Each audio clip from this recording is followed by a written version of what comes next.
บริหูสึกยังโมหูสึกยานมีแต่กูภัยมาเจอจึงอยากเข้าพอออกอยู่กับอยากเข้าได้ไม่ทันจะบ่อมค่ะจั่วเน้นแตกตื่นกันทั้งวัดเมื่อผู้ผ่าหอบเข้านมไปให้อยู่ที่วัดลาดควายนครเวียงจันทน์สวัสดีสบายดี FC แฟนคลับทุกทานมาพบมาพ่อกันช่วงค่อยคำยามแรงแต่เว้นได้ตกดินไปเป็นที่เฮียบห้อยแล้วทุกคนมาพบมาพ่อกันคลิปนี้ก็ต้องขอโทษขออภัย FC แฟนคลับทั้งสองฝากฟังไม่น้ำของกันแล้วกันเด้อมือนี่นะปกติแล้วลงมือหนึ่งนี่บ่ต่ำกว่า4-5 คลิปแต่ว่ามือนี่ฮอดตะเว้นตกดินแล้วยังบ่เห็นคลิปข่าวแต่อย่างใดได้ลงไปแต่คลิป2 คลิปเพราะว่าบ่สบาย FC แฟนคลับก็คงจะหับจะฮู้เลยแหละในคลิปทำอิฐที่เอาลงมือนี่หั่นเนาะท่านผู้ชมแต่ว่าก็บ่เป็นหยังพยายามเฮ็ดสุดความสามารถเจ็บคอซำใดนี่กินน้ำซ่าอยู่ตอนนี้บ่น้ำซ่าฮ้อนๆหาก็กินหมดบางกี้นี่ก็เลยมาเฮ็ดอีกคลิปนึงก็แล้วกันคลิปนี้เป็นเรื่องเล่าดีๆท่านผู้ชมถึงแม้นว่าผู้ผ่านั่นเบิ่งอาการแล้วคล้ายๆคือกับว่าดีดคล้ายๆคือกันกับว่าหลอนซึ่งหลายคนสังเกตเบิ่งคล้ายๆคือกันกับว่าสติแบบลักษณะคือคนฟันเฟืองแต่ว่าคนแบบนี้คนจริงใจได้ไปก็คือไปอยู่ก็คืออยู่ซวยก็คือซวยดีก็ดีกับ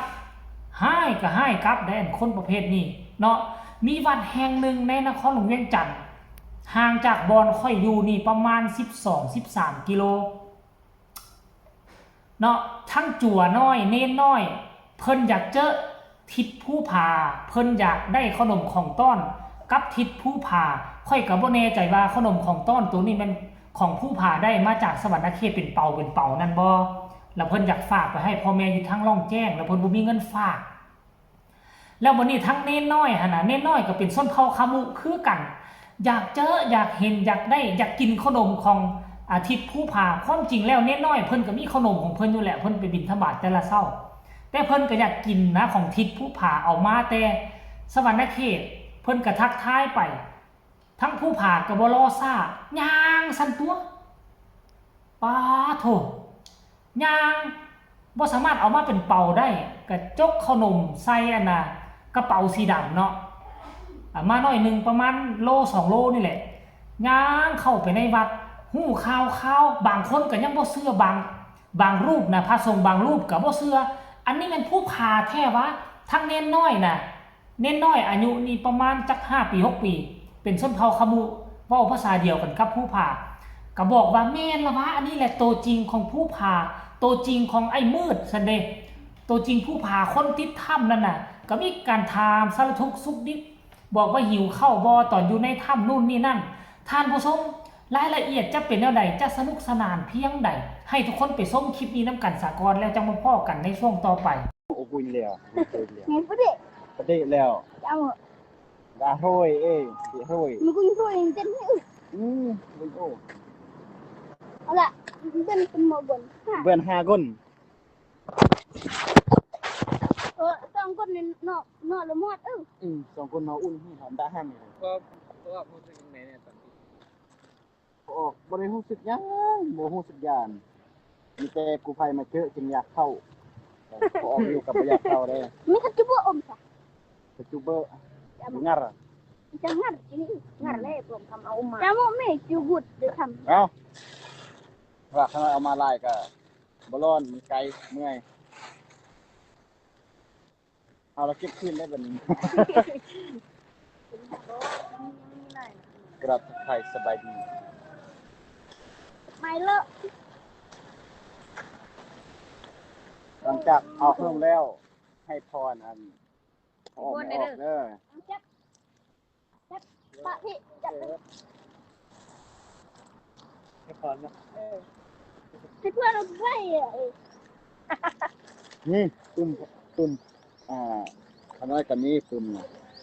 ไม่ใช่ละเราสปิติโนกับเป็นส่วนมุนเราสปิติโนละอยู่กับปตาเราตัวใดก็เล่าให้พรอนุโมทนาใช้มาเข้าให้อันอยากได้วีซ่าเท่กินวีซ่าอาคมราคาอาคมในพวกสมุนสอบแดง อันหมู่อ่านนะ อันหมอ เราจะบอกอ่านนี่ไปอ่านแต่ตัวอันซับที่ว่าใหญ่พูดว่าโยโซภะคะวะโต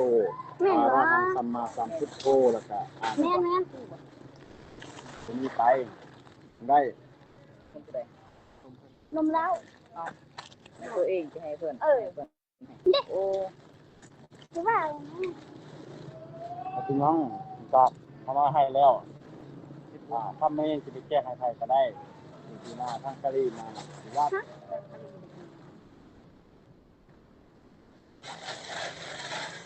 มีดดังหก จะอยากเป็น โอ้ยตุ้งลองแกล้ง จ้ะจ้ะ